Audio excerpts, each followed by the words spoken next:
It's day 3 at the Jameson Dublin International Film Festival. We're at the Savoy for the Irish premiere of Kenneth Branagh's Cinderella, which has already been a huge hit in the United States. I'll be talking to Kenneth about how he made a classic seem fresh.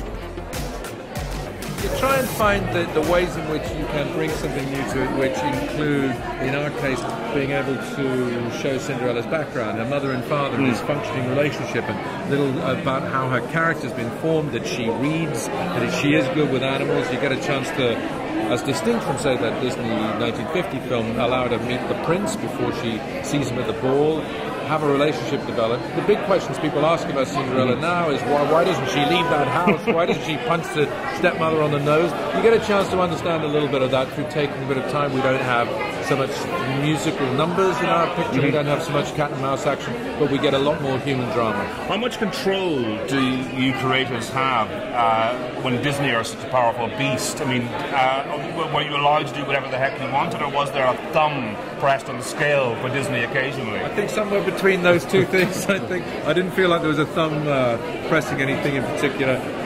But of course, listen, had a strong point of view about this. They knew it had to be somehow reimagined, so and to some extent they wanted me to run with my own version of it. I had as good an experience with them as with any other studio I've ever worked with, yeah.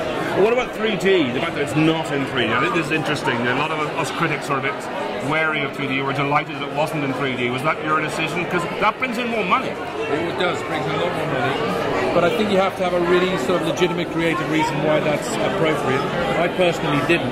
Yeah. And I explained to Disney why I didn't. Or I explained, look, I'm prepared to kind of explore this, but we really got to do it the right way. And so you've got to start by doing that. Shoot it like Martin Scorsese did with Hugo. Yeah. But it'll take you more time, and it'll cost you more money. And you have to do it that way, otherwise people will see, you know, the compromises that can sometimes be made, and I didn't feel that needed to be the case here.